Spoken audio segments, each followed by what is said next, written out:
Bismillahirrahmanirrahim. Assalamualaikum warahmatullahi wabarakatuh. Selamat sore, salam sejahtera untuk kita semua. Alhamdulillah, wassalatu wassalamu ala rasulillah wa ala alihi wa sahbihi wa mawala.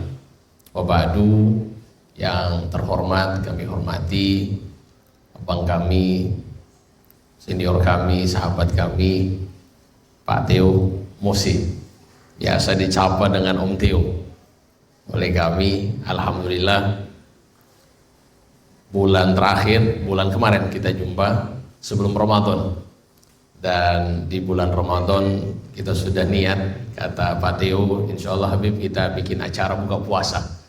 Saya bilang insya Allah saya siap, kita kolaborasi. Alhamdulillah beliau sangat senang, dan sebenarnya bukan harus dengan saya, dan memang beliau setiap tahun buat. Ya, cuman kali ini dengan saya. Jadi mungkin penampilan saya di sini agak berbeda. Ada pakai sorban dengan rida. Biasanya saya pakai topi, cuman hari ini pakai sorban. Karena memang saya harus, ya kita bisa lihat di sini dalam foto supaya ada perbedaan, tapi masih bisa duduk bersama-sama. Kalau saya pakai kemeja tanpa pakai peci, mungkin barangkali ya sama saja kan begitu.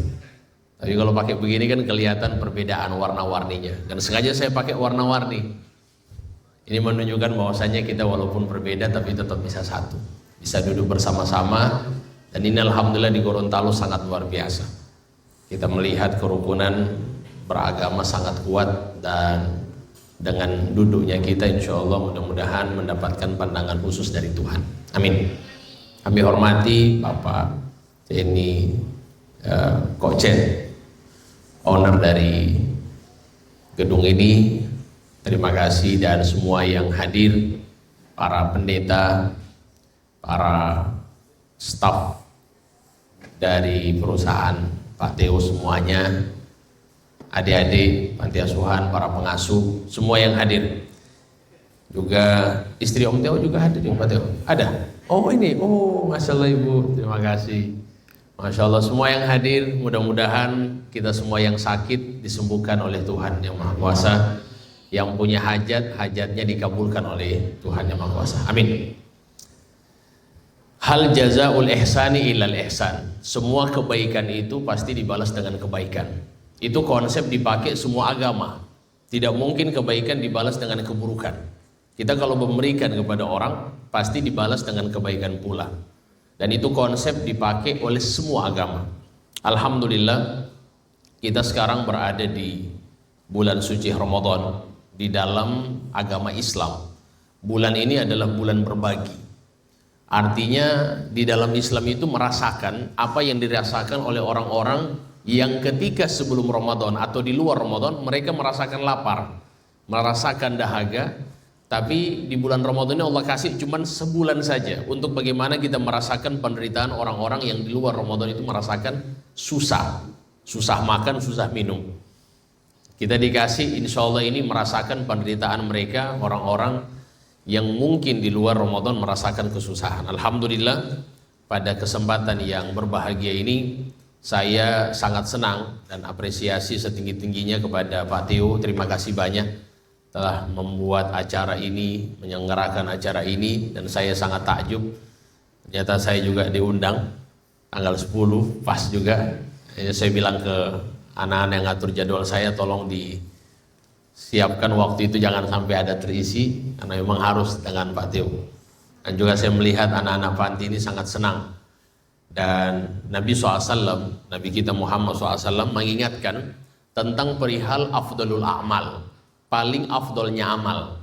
Mungkin selama ini kita berpikir afdolnya amal itu ya paling mulianya amal.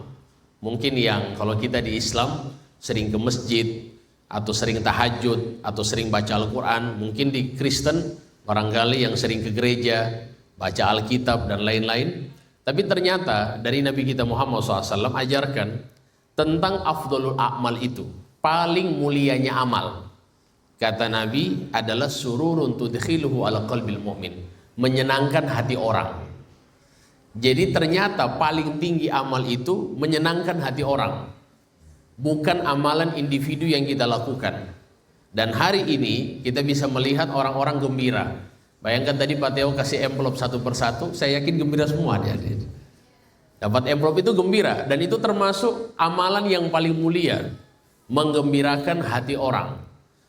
Dan juga disebutkan dalam riwayat lain, autatrudu anhu ju'an, menghilangkan rasa laparnya orang. Itu juga termasuk mulianya amal. Au taqdi'an hudainan, melunasi hutang orang. Nah, ini yang berat kayaknya, melunasi hutang orang itu. Karena hutang kita belum selesai-selesai juga ini soalnya. Jadi melunasi hutang orang itu termasuk paling afdolnya atau paling mulianya amal. Sampai-sampai baginda Nabi Muhammad ingatkan, la'an amshi ma'a akhi fi hajatin ahabbu ilayya min an atakifa fi masjidi hadha syahran. Saya, kata Nabi Muhammad, itu memenuhi satu orang yang sedang membutuhkan, lebih saya senangi daripada saya iktikaf di masjid 1 bulan. Jadi kalau dalam umat Islam itu, iktikaf itu amalan mulia. Apalagi di bulan Ramadan, apalagi di 10 hari terakhir ini. Ini kan itu sudah masuk 10 hari terakhir Ramadan. Amalan mulia itu iktikaf di masjid. Tapi kata Nabi, membantu satu orang lebih mulia daripada iktikaf di masjid. Jadi kadang-kadang kita lupakan, sehingga orang-orang dulu itu mereka bisa berhasil dalam agama karena memang mereka lebih banyak melakukan amalan sosial ketimbang amalan pribadi mereka. Bagaimana mereka senyum kepada orang, ini kadang-kadang kita lupa. Nabi itu sampai bilang, paling mulianya amal atau sedekah yang paling ringan itu adalah tabassumuka fi wajhi akhika, senyum kepada saudara. Jadi kalau kita senyum kepada orang itu termasuk sedekah. Dan kita melihat orang-orang yang awet muda itu rata-rata tukang senyum juga. Termasuk Pak Teo ini selalu senyum. Jadi jumpa sama orang senyum, jumpa sama orang gembira, ini termasuk amalan yang ringan tapi memberikan bekas di hati orang. Saya di kesempatan ini, karena ini mumpung Ramadan dan yang hadir ini kan campur, ada yang muslim, ada yang muslim, semuanya kita bersaudara. Saya ingin kasih, semua agama pasti akan menerima ini. Disampaikan bahwasannya ada 4 hal yang bisa mengangkat derajat manusia walaupun amal ibadahnya tidak banyak, pas-pasan lah bahasanya. 4 hal ini kalau kita lakukan, maka derajat kita akan diangkat sama Tuhan. 4 hal, dan semuanya akan menerima agama apapun. Karena ini beliau tidak menyampaikan ini harus agama Islam, tidak, semuanya yang melakukan 4 hal ini derajatnya diangkat. Apa derajat diangkat? Rezekinya dimudahkan, urusan jadi gampang, hatinya bahagia. 4 hal. Kita bikin 4 hal ini, jangan sampai lupa. Yang pertama, kata beliau adalah al-hilm. Al-hilm itu tidak gampang marah, tidak gampang temperamen.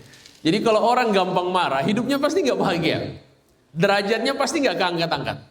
Jadi kalau kita ingin derajat ditinggikan sama Tuhan, maka harus coba melatih diri, jangan sampai gampang terpancing, gampang emosi. Sekarang kalau kita lihat ini, orang baru pancing sedikit, marahnya cepat sekali. Jadi kalau kita ingin supaya dapat kegembiraan, kebahagiaan, coba emosinya dikontrol. Ini nomor 1. Disebut dengan al-hilm. Sekarang kalau mau ditanya satu persatu di antara kita, di dunia ini mau tidak kita disenangi oleh semua orang? Mau ya? Disenangi oleh semua orang, mau atau tidak? Berarti kita orang gila berarti kalau mau disenangi semua orang. Karena nggak mungkin semua orang senang dengan kita. Iya kan? Karena dalam hidup itu ada lovers, ada haters. Ada yang senang, ada yang nggak senang. Nggak mungkin semua orang suka dengan saya. Misalnya semua orang yang suka dengan saya, nggak mungkin. Ada yang suka, ada yang nggak suka. Pak Teo misalnya, ada tidak yang maksudnya semua orang suka sama Pak Teo? Nggak mungkin. Pasti ada yang suka, ada yang nggak suka. Semua orang. Jangankan kita, nabi, para rasul, itu mereka juga ada yang suka, ada yang nggak suka. Ada pengikut, ada pembenci.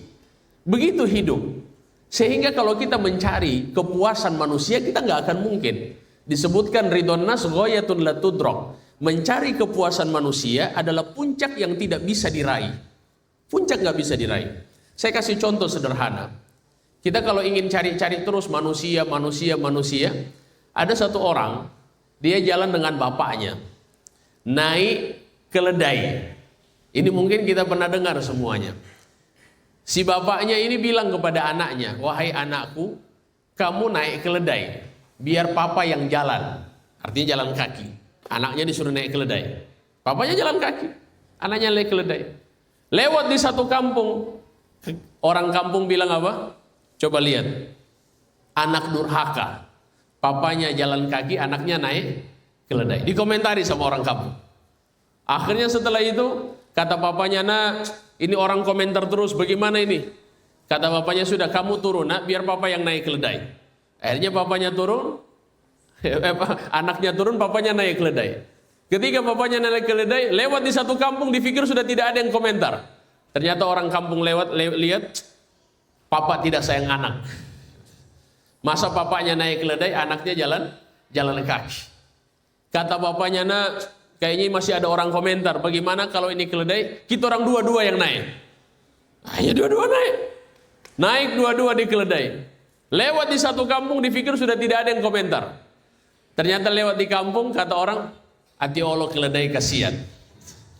Kasihan keledai dinaiki 2 orang. Coba lihat ini manusia, nggak akan puas. Pokoknya ada saja komentar. Akhirnya kata si bapak, ya sudahlah nak, begini aja, kita berdua turun. Kita berdua turun, biarkan keledainya jalan sendiri, nggak ada yang naik. Hanya dua-duanya turun. Keledainya jalan sendiri. Lewat di satu kampung, orang kampung lihat, bodong. Ada keledai, orangnya naik. Coba lihat. Bodoh, ada keledai, mereka nggak naiki. Coba lihat, komentar orang nggak akan selesai. Sehingga sekarang ini tugas kita bagaimana mencari kepuasan Tuhan, bukan kepuasan manusia. Kalau kita cari kepuasan manusia nggak akan selesai. Kita selalu buat satu yang paling bagus untuk manusia, ada satu lagi yang nggak suka dengan kita. Pasti begitu. Pokoknya cari puncak ridhonya Tuhan, bukan ridhonya manusia. Oleh sebab itu, di sini coba kita mulai latih dari sekarang, jangan sampai emosi kita ini terpancing, marah, gampang marah dan lain sebagainya. Rasulullah Muhammad, Nabi kita, itu ajarkan cara menghilangkan emosi. Jadi kita itu kalau marah, cara yang pertama itu minta perlindungan dari Tuhan untuk supaya dilindungi dari setan. Karena yang membuat emosi itu setan, iblis yang membuat emosi. Jadi kita minta, saya berlindung kepada Tuhan dari setan yang terkutuk. Kalau dalam Islam itu a'udzubillahi minasyaitonir rajim. Itu kita baca. Yang kedua, cara menghilangkan emosi, diam. Karena kalau orang bicara, so kebun binatang yang keluar semua. Lebih baik diam, jangan bicara kalau emosi. Yang ketiga, kalau emosi kata Nabi, berwudu. Dalam Islam itu dikenal dengan berwudu. Berwudu itu cuci tangan, wajah, tangan sampai siku, kepala, sampai kaki, dan sebagainya. Dan ternyata itu kalau kita lihat orang-orang tua dulu, kalau ada orang yang emosi, itu disiram pakai air. Disiram pakai air. Saya pas tanya, kenapa kok disiram pakai air? Supaya hilang emosinya. Ternyata memang, marah itu dari setan. Dan setan itu tercipta dari api. Dan api itu dipadamkan dengan air. Jadi cara menghilangkan emosi itu mandi kalau bisa. Gitu. Cuman kalau dalam Islam kan tidak mungkin mandi, sudah berwudu lah yang paling gampang. Kalau kita yang penting siram-siram badan, yang memang tidak mau, misalnya yang tidak berwudu. Maka ini insya Allah bisa menghilangkan emosi. Kemudian cara yang terakhir, cara berikutnya pindah posisi. Jadi kalau kita emosi dalam posisi berdiri kata Nabi, duduk. Kalau duduk tidak hilang, berbaring. Ini kadang-kadang coba kalau kita emosi dalam kondisi berdiri, biasanya ini ya dalam urusan apapun, dalam rumah tangga, dalam urusan pekerjaan. Biasanya yang bos-bos marah-marah juga, Pak Teo juga kadang-kadang kalau emosi kan marah juga kalau ada yang pekerjaan tidak beres. Ya, kalau memang tidak terkontrol kita duduk, pindah posisi duduk. Itu bisa hilang. Kemudian cara berikutnya, lihat wajah kita di kaca. Kita kalau emosi, lihat wajah di mana? Di kaca. Kita lihat, tidak gagah itu muka ketika emosi. Jelek. Orang kalau emosi itu jelek. Wajah itu tidak enak dipandang. Saya kadang-kadang kalau istri saya marah, itu saya langsung ambil kaca, saya perlihatkan wajah dia ketika marah. Tidak bagus wajah ketika marah. Jadi kalau emosi itu lihat wajah mereka yang mungkin berubah, yang tadinya cantik jadi jelek dikarenakan marah dan emosi. Kemudian ada satu kiai bilang ke saya, bagaimana supaya istri itu tidak lagi marah kalau seandainya, jadi kalau mereka marah itu bagaimana cara membujuk paling pas supaya mereka tidak emosi lagi. Kata kiainya, cukup satu saja. Cara-cara yang tadi terlalu panjang. Cukup satu. Apa itu satu? Panggil istrimu di mall, kata Kiai. Kalau bisa ajak ke tempat berlian dan mas. Selesai sudah. Ajak ke tempat berlian, ajak ke tempat mas, pilih yang kamu suka. Selesai sudah urusan.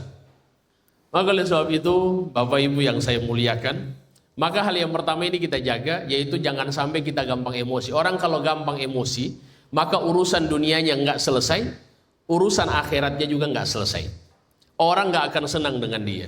Yang kedua, yang bisa meninggikan derajat kita, yaitu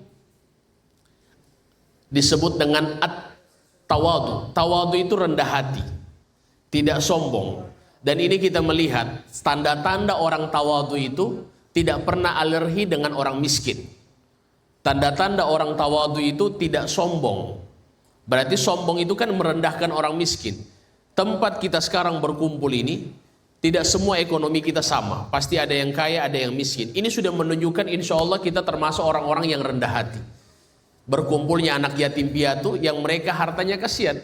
Allah Ta'ala uji dengan harta. Maka kita alhamdulillah bisa duduk dengan mereka. Insya Allah ini tanda tawadu. Yang mudah-mudahan dengan tawadu atau rendah hati ini Allah tinggikan derajat kita.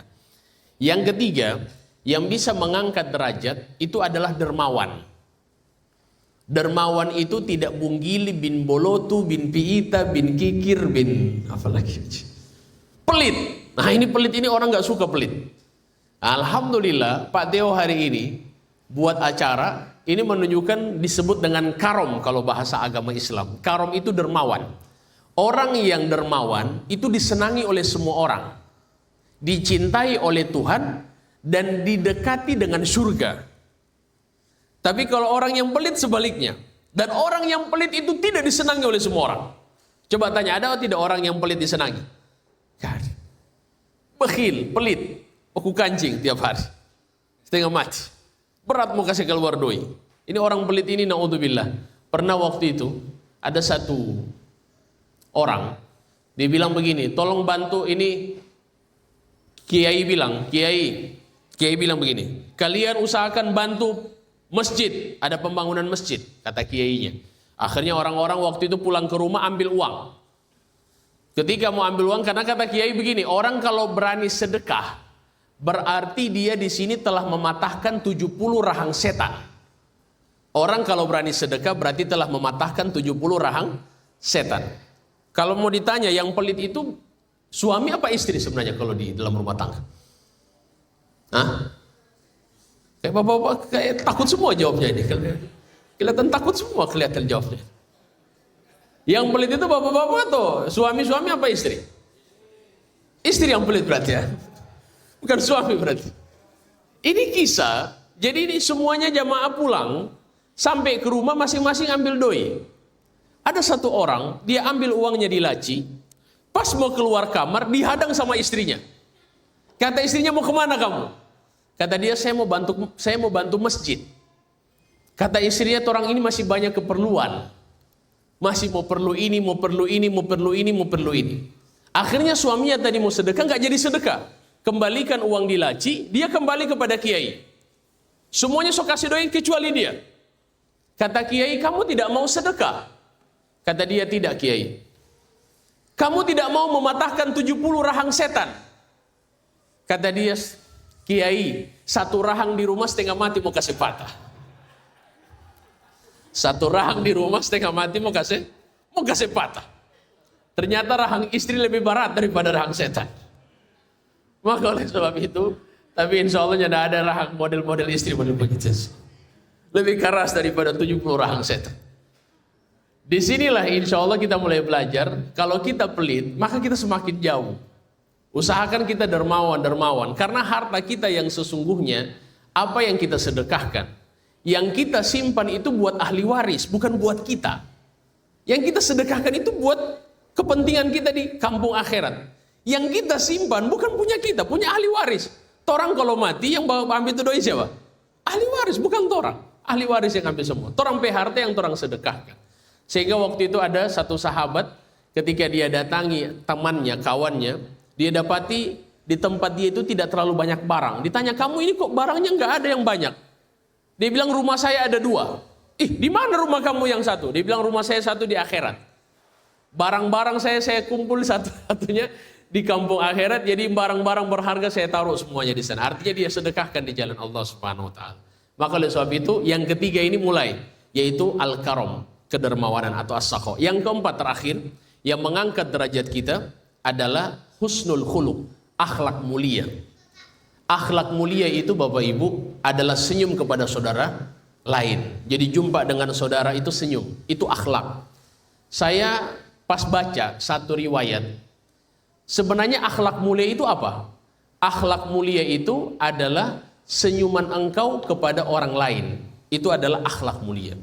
Ada orang yang baku dapa itu Masya Allah, perat, mau senyum itu setengah mati sekali. Ya. Jadi biar mau dipaksa senyum, tidak bisa senyum dia. Mau dipaksa ketawa, nggak bisa ketawa. Saya pernah jumpa dengan manusia ajaib juga, Masya Allah. Saya senyum, dia nggak senyum. Saya senyum. Dia saya dengan emosi. Saya senyum dia. Jadi kalau bapak-bapak, ibu-ibu jumpa dengan manusia yang tidak pernah senyum begitu, langsung tanya sama dia. Coba kasih pasti, ente ini jin atau manusia? Kenapa tidak pernah senyum? Kenapa nggak bisa ketawa? Ketawa ini bikin awet muda. Coba kita lihat ini orang-orang tua kita, Masya Allah ini. Ini awet-awet dikarenakan gembira, selalu happy dengan senyuman. Dan itu sudah disampaikan oleh para ulama kita. Oleh sebab itu, maka dengan akhlak mulia ini, kita bisa mengangkat derajat kita di sisi Tuhan. Dengan akhlak mulia, insya Allah semakin dekat dengan Yang Maha Kuasa. Bapak Ibu jamaah sekalian, saya nanti ini ceramah lumayan lama pas buka puasa ini kayaknya. Dari tadi kita ini ngomong, duduk dengan Pak Theo, dengan Kok Chen, lagi duduk-duduk. Kalau kita kan puasa ini kan dari pagi tidak makan. Jadi bau mulut itu baku tahang yang sampai dapat cium bau mulut. Karena orang berpuasa itu disebutkan memang ya tidak makan, tidak minum kan tahu sendiri. Tapi kalau dalam agama Islam, la khulu fi fami shaim atyab indallah min rihil misik. Bau mulut orang berpuasa itu lebih harum daripada bau minyak kasturi. Cuman itu di sisi Tuhan, bukan di sisi manusia. Jadi harus dibedakan. Jadi kadang-kadang orang-orang pede juga bercerita. Jadi kita harus gak pede. Kenapa? Karena bau mulut berpuasa ini lebih harum dari minyak kasturi. Itu di sisi Tuhan, bukan di sisi manusia. Karena orang pede bercerita, Masya Allah ini mulut sebab neraka masih ada cerita. Akhirnya dia tidak menjaga. Islam, ya kita agama Islam menjaga diri, kebersihan penting dan lain sebagainya. Semua agama juga mengajarkan seperti itu. Maka oleh sebab itu, dengan akhlak mulia ini kita sudah melihat gambaran akhlak mulia di tempat ini. Dan saya sangat senang, saya apresiasi sekali lagi kepada Pak Tio, terima kasih banyak. Artinya kami sebenarnya sering jumpa waktu di Polda, cuma memang tidak saling mengenal. Kalau biasanya yang diundang dari agama Kristen Pak Tio, dan mungkin dari ada beberapa juga pendeta, dan kami yang biasa hadir yang mewakili Islam. Cuma waktu itu saya datang waktu itu masih terlalu muda, dari masih 2000. Saya balik dari belajar itu 2018. Setelah itu langsung COVID. Baru saya mulai dekat dengan beberapa pejabat-pejabat di kepolisian. Akhirnya kami sering diajak undang di sana, mulai bisa kenal. Tapi waktu itu belum kenal dengan Pak Teo. Karena saya lihat Pak Teo ini Islam apa Kristen waktu saya lihat dari jauh. Ya nggak nampak wajah-wajah Islam kayaknya kelihatan Pak Teo. Atau Pak Tio kayaknya pendeta, katanya ya pendeta, oke. Tapi saya alhamdulillah saya sudah pernah ke Ambon. Ke Ambon saya mengisi di acara di Universitas Kristen Ambon. Saya dekat dengan rektornya di sana. Waktu itu saya mengisi acara di tempat itu, muslimnya mungkin hanya 7 orang. Selain itu mahasiswanya Kristen semua. Saya diundang di sana waktu acara di Ambon selama 3 hari. Karena mengisi penguatan tentang kerukunan umat beragama. Juga beberapa agenda kami di Ambon dan sangat luar biasa karena memang Ambon, tapi Gorontalo ini sangat butuh, tidak terlalu butuh sebenarnya sih. Karena memang sudah akur, sudah aman, kerukunannya terjaga dengan baik. Saya senang sekali di Gorontalo ini, Masya Allah. Apalagi dengan Pak Teo yang alhamdulillah tempat tongkrongan beliau, bapak-bapak harus tahu, beliau sering nongkrong di Masjid Agung Baitur Rahim. Jadi pendeta satu-satunya yang nongkrong di Masjid Agung Baitur Rahim kayaknya Pak Teo. Jadi beliau sering nongkrong di Baitur Rahim. Saya tanya, Pak Teo sering dipanggil juga? Iya, saya sering dipanggil sholat maghrib. Pak Teo bilang, lo masuk sholat maghrib sampai disuruh, ayo wudhu dulu Pak Teo, suruh wudhu lagi. Atau bagian minum kopi di Masjid Agung Baitur Rahim. Alhamdulillah ini kerukunan yang sangat luar biasa. Terima kasih banyak. Dan saya mengingatkan kepada saudara-saudara umat Islam, ini sudah masuk 10 hari terakhir. Tingkatkan lagi semangat. Kalau naik kuda itu lomba kuda, semakin dekat dengan garis finish semakin kencang. Jadi jangan sampai yang di masjid sekarang itu tinggal pemain inti kalau udah lihat sekarang di masjid. Jadi pemain-pemain yang lain sudah ada, tinggal pemain inti. Jadi dulu awal Ramadan ramai, sekarang sudah tidak ramai.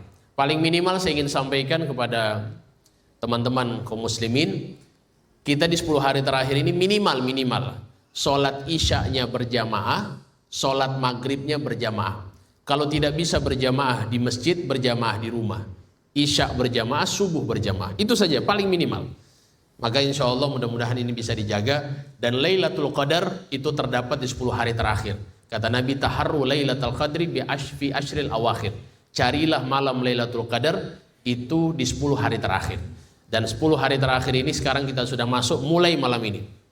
Sesuai dengan perhitungan yang ada di pemerintah, itu malam ini kita masuk 10 hari terakhir, fokus ibadah. Jangan loyo. Ini waktu bukan waktu mau belanja, cari sepatu, cari segala macam. Sekarang ini kalau saya sebelum lebaran saya sudah beli semua. Supaya saya tidak sibuk dengan bawa belanja lagi di 10 hari terakhir. Sebelum lebaran saya sudah beli, saya sudah ada, sudah cukup ada, sudah. Jadi saya Ramadan fokus dengan ibadah. Insyaallah mudah-mudahan manfaat. Dan terima kasih sekali lagi Pak Teo, istri dan semua keluarga besar. Saya lupa perusahaannya apa Pak Teo? Mana ada di belakang ini? Ya, TM. Oh, Teo Mos ya? Oh, TM Group. Masya Allah. Nama sendiri berarti dipakai berarti. Teo juga ini luar biasa. Insyaallah mudah-mudahan saya doakan, mudah-mudahan TM Group ini selalu dijaga oleh Tuhan Yang Maha Kuasa. Dan mudah-mudahan kita semua selalu dijaga hatinya oleh Tuhan Yang Maha Kuasa. Sehingga kita saling bersaudara, saling menjaga ukhuwah wataniyah, persaudaraan sebangsa dan setanah air. Dan mudah-mudahan kita semua yang lagi sedang berpuasa diterima puasanya oleh Allah Subhanahu wa taala. Amin ya rabbal alamin. Mari kita berdoa dengan cara ibadat masing-masing dari agama. Saya berdoa dengan agama Islam dan insyaallah mudah-mudahan semua doa kita dijabah oleh Tuhan Yang Maha Kuasa. A'udzubillahi minasyaitonirrajim. Bismillahirrahmanirrahim. Alhamdulillahirabbil alamin. Allahumma salli wa sallim wa barik ala sayyidina Muhammadin wa ala ali sayyidina Muhammad. Allahumma inna nas'aluka ilman nafi'an wa rizqan wasi'an wa amalan mutaqabbalan. Allahumma ij'al jam'ana hadha jam'an marhuma wa tafruqana min ba'di tafruqan ma'suma wa la taj'al fina wa la minna wa la ma'ana syaqiyyan wa la mahruma bi rahmatika ya arhamar rahimin. Rabbana atina fid dunya hasanah wa fil akhirati hasanah wa qina adzabannar. Sallallahu ala sayyidina Muhammadin wa alihi wa sahbihi wa sallam wa akhiru da'wana alhamdulillahi rabbil alamin. Baik, terima kasih dan itu saja mungkin yang bisa kami sampaikan, kurang dan lebihnya kami mohon maaf. Wallahul muwaffiq ila aqwamit thoriq. Wassalamualaikum warahmatullahi wabarakatuh.